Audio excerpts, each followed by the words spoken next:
Tilea's Troubles, Part 2 and Part 3. First, Part 2. The Green Skin Corsairs.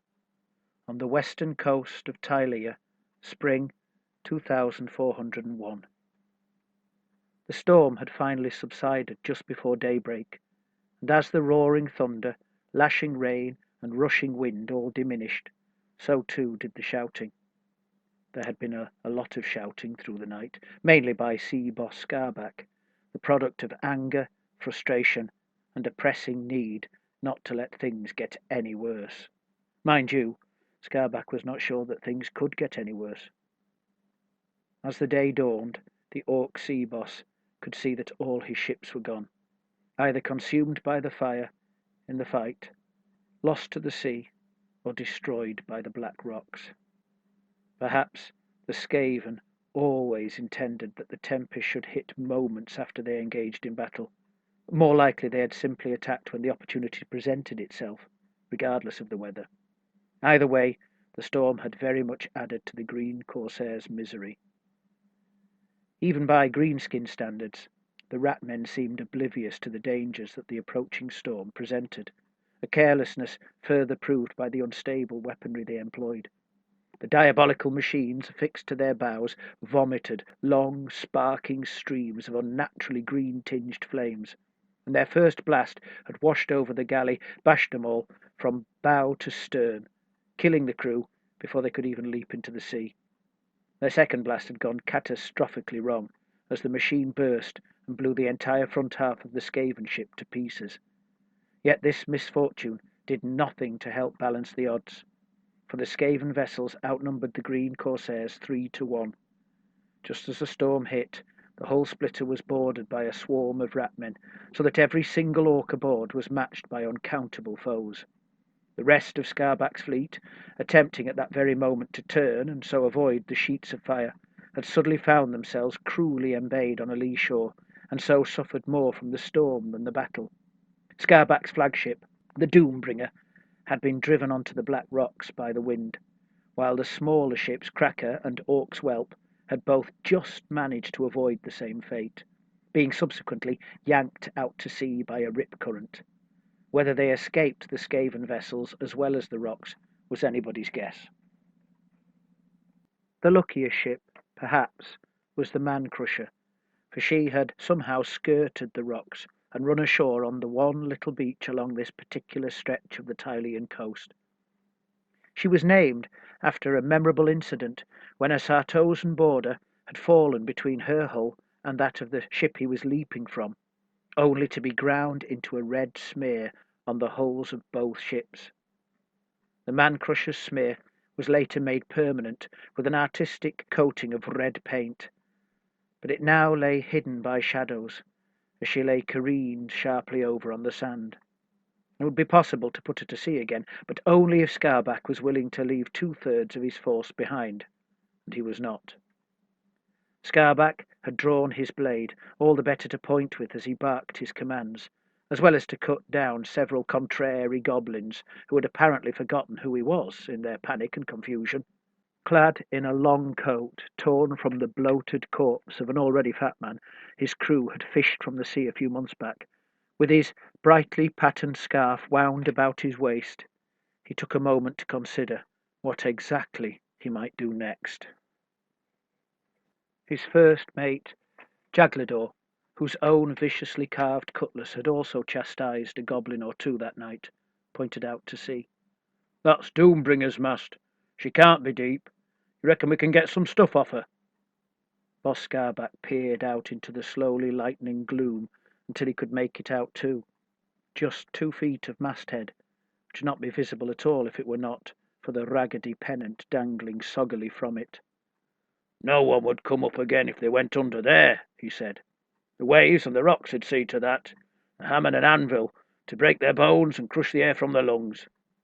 "We got lots of stuff already," interrupted the goblin trader, Poglin Fangface, who was standing between the two orcs.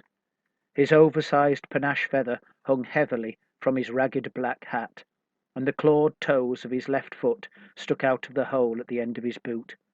"We got it piled up behind the rocks." Neither orc looked at him, Jugglers merely grunting an acknowledgement. Still staring at the tip of his ship's lost mast, Scarback was not sure that lots of stuff was enough. "We got powder? Good powder?" he asked. 3 barrels, not counting what the lads had about themselves," answered Poglin. "Only them that went under for a bit has got soggy powder. The rest is good." "We got guns?" "A brace of them," said the goblin, "and not little swivels. These is minions. And we got more'n a score of iron round shot. Powder's enough to keep 'em up for an hour or two. They're chasers from the man crusher. Fell right off her onto the sand." Boss Scarback now noticed another one of his orcs was coming up the slope towards them. Hog Yellowtongue, a musket on his shoulder. One of his guards gave a welcoming ho. Hog had not been in Scarback's boat, so his presence meant that at least some others from the Doombringer must have got to the shore. Scarback's quartermaster was on the rocks down below, closer to the water, leaning on a spear. Over the sound of the surf, he could not possibly have heard what they had just talked about, but Scarback knew he was probably thinking over the matter of salvage too. "We ain't getting anything off her," Scarback shouted loud enough for the quartermaster to hear. "Look all you like, but she's lost, and all that was on her." Jugglers suddenly looked worried. "Boss," he said, "we ain't lost the stone, have we?" Scarback grinned. "No, Jag, we've still got it." He turned to look at the goblin trader. "It's safe, ain't it, Poggy? You done what I told you?" "2 of my lads is doing it right now, boss. We'll bury it deep and lay a rock o'er the spot. It's inland a bit, like you said." "Good," said Scarback. "Deep is good, deep is best. Them rats'll know where it is if it ain't put deep. They's hungry for it, enough to try and take it from us. Now if they attack again, they still won't get it. No way. Now they's going to have to pay dear if they wants it. And I mean dear. I'll have ships and rats' heads and a pile of shiny stuff, and that's just for starters. I wants payment and recompense for injuries received." "How are we going to get all that?" asked Jugglers. "Give it time, Jaggy boy. Let 'em realise it ain't gone down with the ships, and then they needs must find us. When they see we ain't carrying it, then they'll know they got to pay." He would have to kill the 2 goblins who buried it, of course, otherwise they might blab. Maybe kill Poglin too, but only if necessary, as the trader was useful. Blissfully ignorant of what Scarback was thinking, Poglin hefted his blunderbuss onto his shoulder, used the back of his free hand to wipe the snot from his nose, and asked, "What we do in the meantime, then? Where do we go?" "Well," said Scarback, "we don't stay here. We go, and quickly. Make 'em think we're in a rush to get away, like we're taking the stone with us." The other remnants of Scarback's pirates, mostly goblins, had gathered upon some flat ground inshore from the rocky beach. A few entire companies had survived the chaos of the night, having managed to get into the towed boats, but most were the ragtag remnants of the crews lost either in the battle or to the storm and sea. Poglin had mustered every goblin he could find, ordering them to recover anything of any worth whatsoever from the man-crusher, the wrecks, and the surf. Beside the pair of minions rescued from the ship, the shot and the budge barrels, was a pile of casks, boxes, rope, and tools. All the salvaged weapons were being carried, or had been tucked into belts, as Scarback had ordered everyone made ready for a tussle, in case the rats landed a force. No one felt particularly safe on the beach, for even if the Skaven did not come to finish them off, some local Tyleans might take exception to their uninvited presence. Now the goblins were awaiting orders. Heavily armed with cutlasses, pistols, handguns, and axes, they looked like a force to be reckoned with. But Scarback knew better. The goblins could prove useful, but never on their own. Poglin's rabble made a lot of noise and were ugly to boot, but if Scarback's force was to be taken seriously, he needed as many orcs as he could get. Luckily, an entire company of crossbow-armed orcs, the biggest and meanest of the 3 such companies he had on his ships, had made it to the shore a couple of miles to the south, and had marched through the rocky hills to join the other survivors. With these and his own boys forming the core, the goblins adding numbers, and the artillery pieces some punch, Scarback was satisfied that he had just the sort of force he needed for what he intended to do next. "Just a matter of deciding where to go," he declared, as much to himself as to the others. What about Viadaza? Suggested Jaglador. Lord Adolfo will take us on again, if the price is right. No, said Scarback. Not without ships he won't. He don't use the likes of us in his land army, because that's what we are now, soldiers, not sailors. Time was, his papa, Maglady the Sharp, would have found us some scrapping to do. But all that's changed when Maglady took over the whole city and had every greenskin on the street killed. Adolfo won't change the law for the likes of us. If we offered our service to him, he'd disarm us, break us up, put us on the galleys as slaves. No, Joggy boy, we got to go somewhere where we gets to stick together, do some honest scrapping for our pay. Bides our time until the rats get to thinking they have to make a deal. Until they work that out, we ain't all lonely, but instead, we'll still be part of a bigger mob. So where to? Asked Jaglador. Where'll have us? A BMO down to Alcente. There's plenty might need some muscle. I've heard that a wag has crossed the Black Gulf. Maybe someone will pay us to have a go at them. Poglin began to emit a strange whining noise, then checked himself. Fighting greenskins from the Badlands. There could be millions of them. Scarback laughed. It won't be on our lonesome. Besides, I don't mind who I kills, or how many I kills, as long as there's pay for food and drink on the way, and some plunder to be had for all me efforts. Now it was Jaglador who laughed. I could do with some food in my belly now. It's gurgulating something rotten. Part 3. A Weakening of the Faith. The City Realm of Ridrafa, Spring 2401. Like many Ridrafan tradesmen, for that's what he was, even though he traded in gold rather than for gold, Master Bolshin had servants who left every evening to return to their own homes. Noblemen had servants packed in cellars and attics, or tucked under the stairs, who could be called upon even in the night.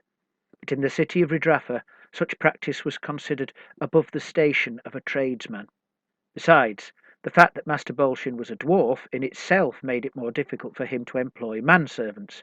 Few humans would wish to live under his roof, nor would most of the rather limited supply of dwarfs in the city be willing to serve him either.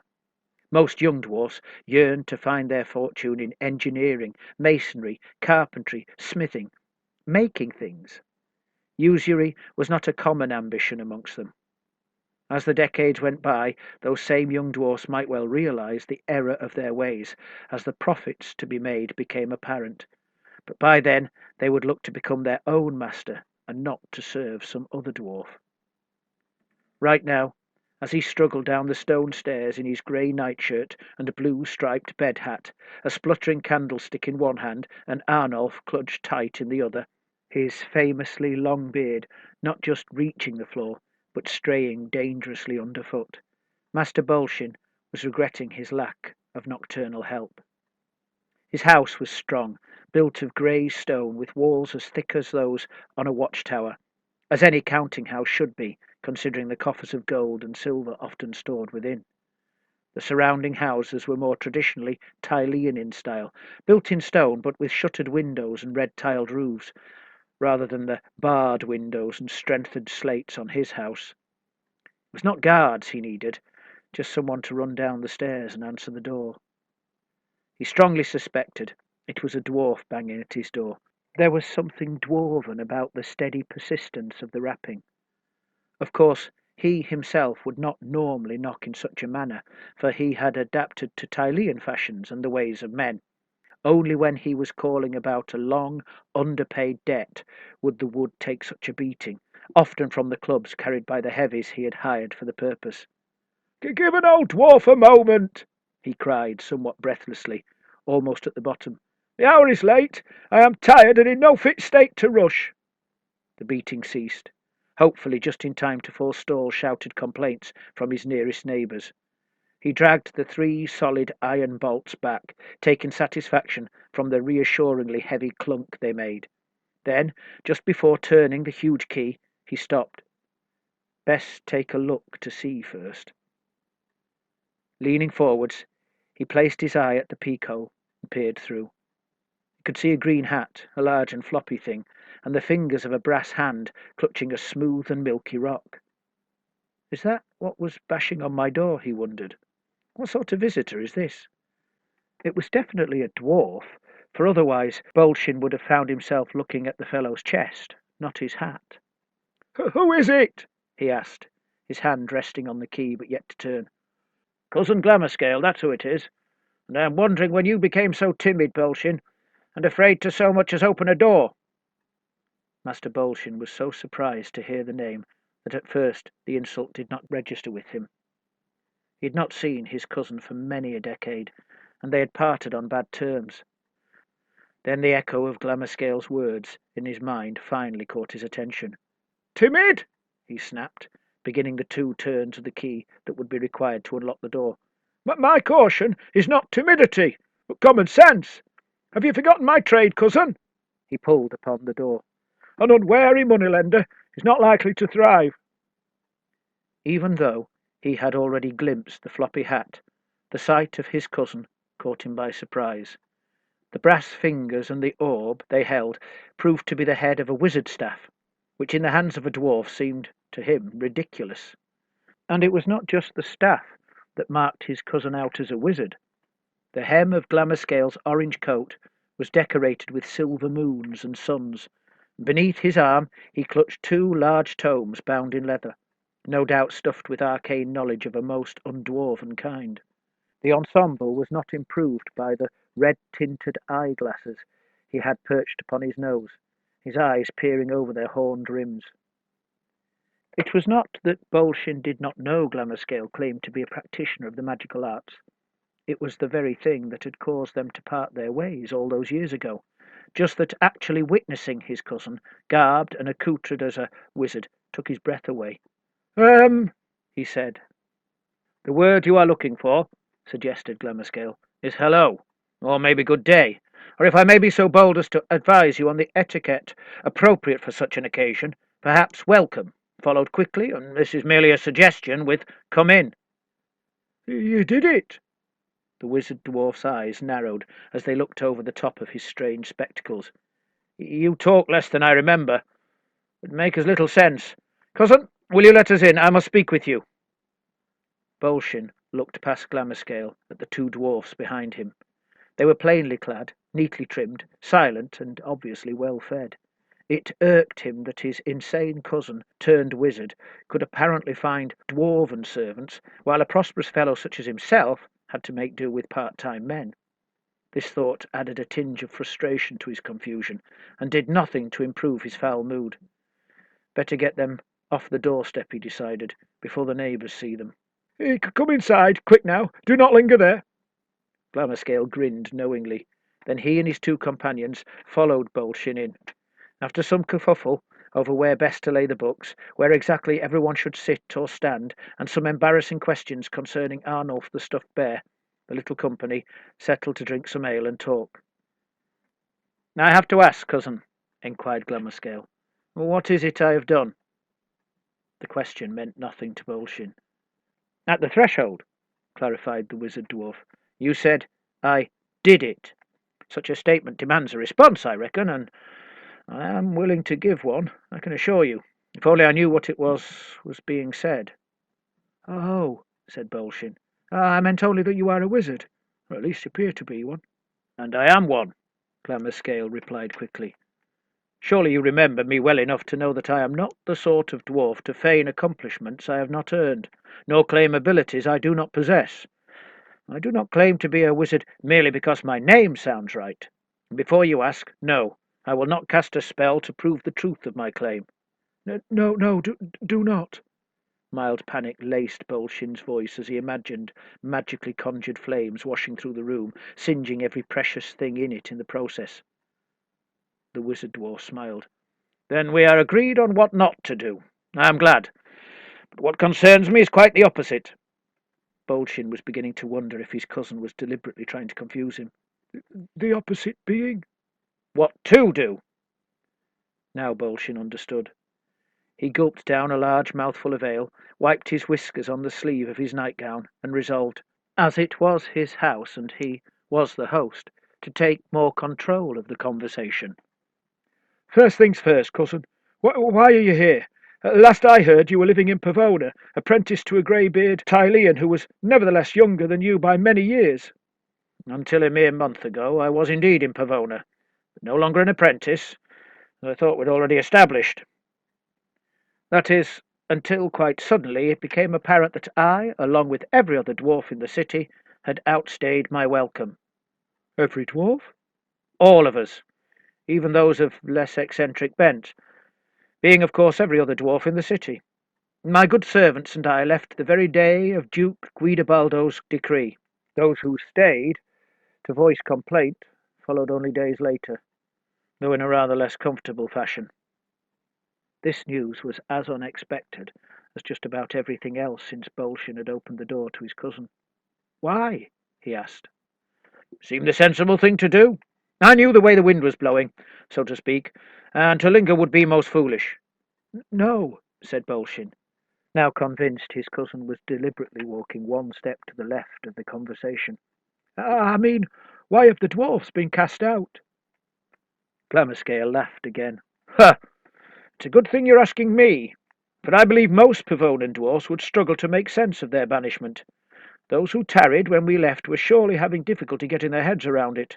You see, the Duke is a religious man, becoming ever more so in latter years, and his faith is manifested as a most jealous love of his own god, to the cost of all other gods, especially those not of the Tylean churches of men. There is no longer a place for Grungni, Grimnir, or Valaya in Pavona, nor for those who pray to them. You must have heard the boast that not one stone in any Pavonan temple was carved by a dwarf. Well, it would seem that now they don't want dwarfs even near their precious temples. This was not good. Bolshin was already reckoning up what was owed to him by several Pavonans, and what losses would be incurred if they decided to take their dislike of dwarfs a step further and renege on their debts. Glamorscale had apparently failed to notice his cousin's distraction. Pavonans have never been known for their fondness of strangers. I do not think I've ever seen an elf in the city, though many a dwarf would say that was no bad thing, and the only ogres I have witnessed there were brought to die in a fighting pit. I have seen Bretonians mocked by ruffians on the street, as if their very presence somehow besmirched the architecture of so fashionable a city. Duchess Elisabetta prettified the city, made it a place of learning too. That's the very reason I went there. But the Pavonans grew arrogant with it, thinking themselves better than others. The plague of 87 turned that arrogance into suspicion, and although no one ever blamed the dwarfs for it, I think the Duke now believes that our continued presence so weakens the city and the purity of their faith that the curse left by the plague could not be lifted. It is a city dedicated to Moor, and yet every night is haunted by restless souls. That contradiction has gnawed away at the Pavonans until now they act desperately and cruelly to amend their ways. That's not so bad, thought Bolshin. If the Pavonans were looking to purify themselves and put things right before their god, then leaving lawful debts unpaid would not be the way to go about it. Among various duties, Moorites were supposed to settle their debts before they left this life, or put in place a means to honour them, so that their souls were not in any way lured back by the concerns of the living world. He realised Glamorscale was still speaking. So I shan't stay long, I imagine, just until I can settle the matter of my property and possessions and find a place to continue my studies. You're staying? Times like these, I should think, you should not want to remain so isolated. Let us hope the good people of Ridrafa do not follow Pavona's lead. Bolshin could not argue, not with his cousin. He was both stern and unforgiving, when he had to be, with debtors, but they were men, not dwarfs. Besides, his cousin was not only right, he had brought 2 servants.